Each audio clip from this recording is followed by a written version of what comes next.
Hi there, it's Ms. Nowakowski coming to you from the studio at Grower Elementary in the Richmond School District. And we're going to do another macrame project today, and we're going to continue to play with shapes.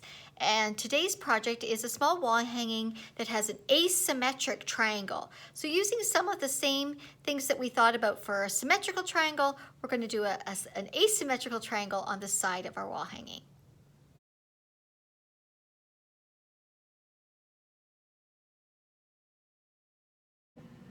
So for this design, we're going to use 10 cords again, 10 cords, but these ones are going to be 2 meters long.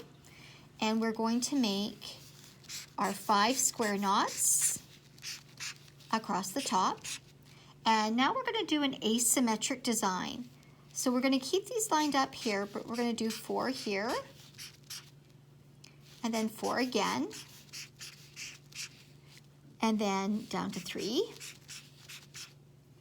And then down to, another row of 3. We're always doing double rows here, except for the top one because we have the lark's head knots above that as well. So that's sort of like an extra row. And then 2, 2, 1, 1.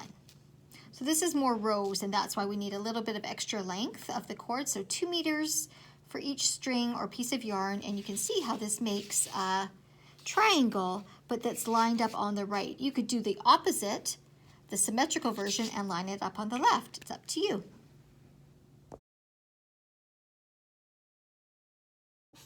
Okay, to start our asymmetric triangle wall hanging, I've got a piece of wood that I found just hanging here, and I've got 10 cords, and they're all 2 meters long, folded in half, and I'm just going to start with my lark's head knot, put it over, and then pull those cords through, and then pull this nice and tightly.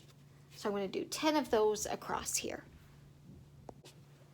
Okay, now that I've got my 10 lark's head knots here, my 10 cords tied onto my piece of wood, I'm going to start on my left-hand side, just move those over a little bit, and do a square knot. And again, if you don't remember how to do a square knot, go back to the very first video, Introduction to Macrame, and it will explain how to do a square knot. There's a close-up video in there that will help you. So there, I've got my first one, and I'm going to try, because this piece of wood is a little bit bendy, I'm going to try here as I go across and make my 5 knots to try and get them all lined up and even in a row here. So I'm going to make 4 more knots on this row. So I've got my first row of 5 knots, and then I'm going to do my first row of 4 knots, and I'm just going to remove my 2 cords on the left here, and then I'm going to make my first knot of 4, using 2 from this knot and 2 from this knot, and these are my new center cords.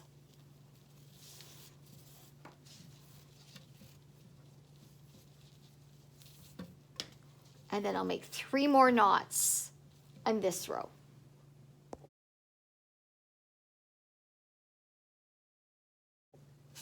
Okay, so I've got 1 row of 5 knots, 1 row of 4 knots. You can see there's 2 cords here that I didn't use on this side.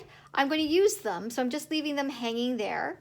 So now I'm going to do another row of 4 knots, but this time I'm going to take those 2 from the left again. I'm going to do that for each row and move those aside, and so I start with my first knot with these 4 cords, make 1 knot here, and then 3 more across, and I'll be using those last cords for that one.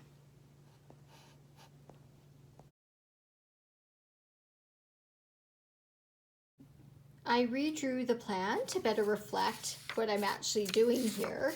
So here's the first plan I drew that shows the 5 and then 4, 4, 3, 3, 2, 2, 1, 1.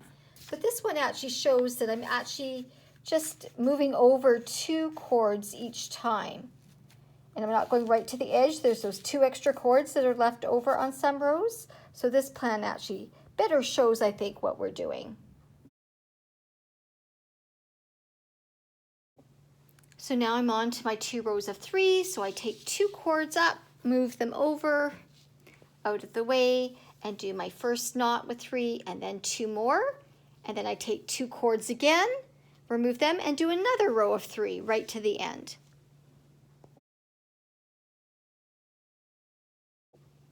Okay, so here we are, 1 row of 5, 1 row of 4, 1 row of 4, 1 row of 3, 1 row of 3.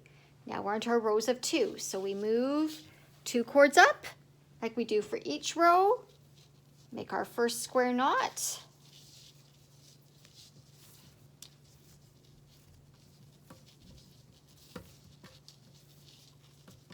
And then make another square knot. And for this row, I'll have those sort of 2 extra cords on the end, but that's okay, I'll use them in the next row. Okay, so there's our first row of 2. And then again, I take these 2 extra cords and move those off to the side. These are getting a bit shorter. There we go. Let's see if those will hold up over there. And now this is a row of 2 as well. So I make a square knot here.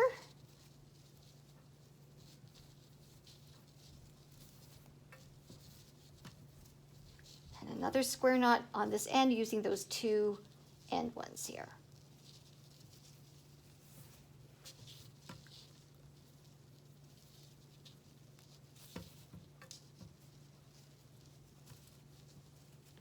Okay, so now we've got 5, 4, 4, 3, 3, 2, 2, and we're down to the ones.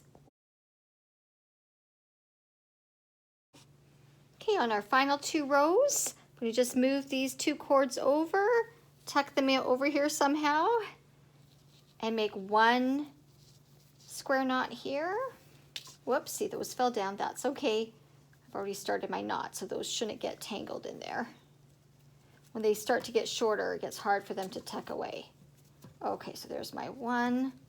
And then I would take these 2, move those over to the side, and these are my last 4 cords here that I'm going to make my square knot with on this last row.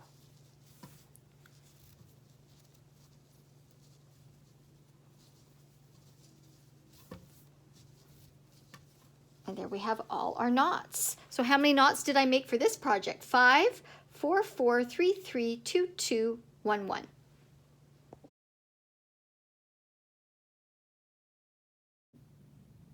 So here's our final asymmetric triangle design. Each row decreases by 1 and moves over. So we've got the triangle line going down here, and then on this side as well, and then across the tops of the 3 sides of the triangle. So again, now that you know how to do this, you can apply it in other projects that you do with macrame or create your own designs inspired by this design.